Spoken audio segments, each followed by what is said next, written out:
I'll tell you, for a great hunt, Alaska is it. The country, just everything about it, I thoroughly enjoyed. And look at the rack that I got. This is mounted in the museum with the other caribou. I mean, this I am extremely proud of. Wasn't a record book rack, but to me, I'll tell you, totally proud of it. What they do with these racks, by the way, when you get one that is not a record book, not a Boone and Crockett or Pope and Young, they're going to split the rack in the middle. A lot of hunters have a big panic over that. If it's a record book rack, they'll let you ship it intact, but these take up a lot of room on the airplane and are more expensive to ship. So basically, they're going to split it down the middle, and the taxidermist will put them back together, and they'll hit the spread very close to what it was. So this was my Alaskan caribou. Which trip did I enjoy more? Well, we went back to Quebec the following year. We'll show you that right at the end of this video. I enjoy them both. You get 2 caribou in Quebec, 1 in Alaska.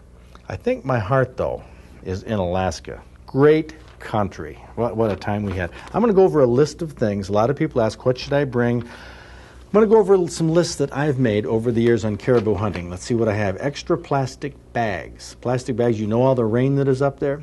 Clothespins. You're going to want to hang clothes. We had to do it all the time in both Alaska and Quebec. Rope, boot sharpening, or knife sharpening kit, boot grease. Now, what kind of boot should you bring? Now, I've used the felt pack boots because they're waterproof, but you have difficulty probably walking on the tundra. It's like walking across the mattress at home or a waterbed. It's just very mushy. And I found that leather boots give you a lot more support. You're going to want to take snow seal, mink oil, bear grease, and keep them well greased because you will be stepping in water quite a bit. But that's what I'd recommend, leather boots most of the time with well-greased leather boots. Let's see, S-hooks. You could use those to hang clothes on. Wire, fork, razor. Yeah, you get pretty grungy after a while. It feels pretty good to shave after a few days. You're going to have to bring, of course, your washcloth and towel. Pillow. Hey, you want to wad up your jacket and sleep on it for a week? Go ahead. I take a pillow. It doesn't weigh much. A lot of comfort there. Earplugs. You know the little sponge earplugs? What would you use that for? You ever slept in a tent with 8 guys? One of them is going to snore his head off. So earplugs, not a bad idea. I never wore them myself. I snore. Right, yes, John? You do. Yeah. But anyway, I've heard that earplugs are real handy. I wear to bed, sometimes I put on a knit hat. It can get cold up there in caribou country, and you'll want to have maybe a knit hat while you're hunting, and I wear it to bed sometimes when the fire goes out at night.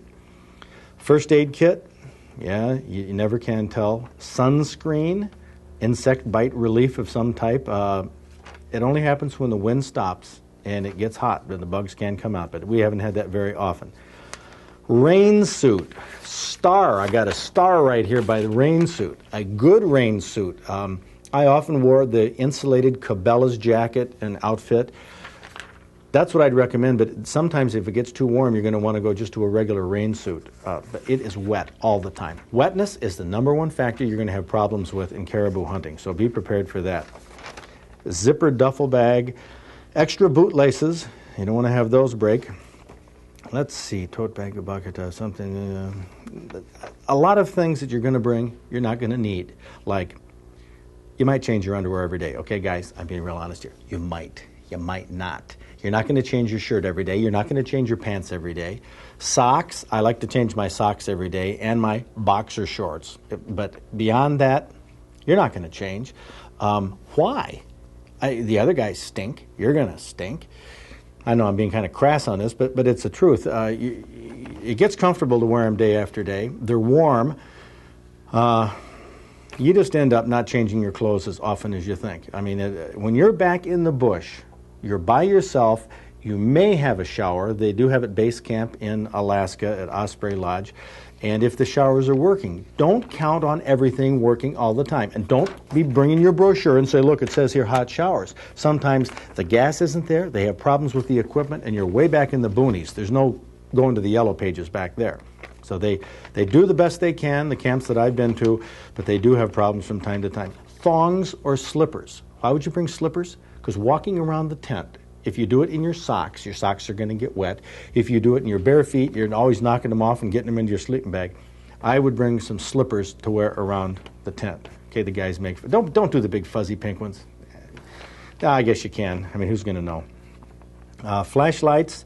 Everybody scrambles for flashlights and batteries. Things like aspirin, antacids, allergy pills. Let's see.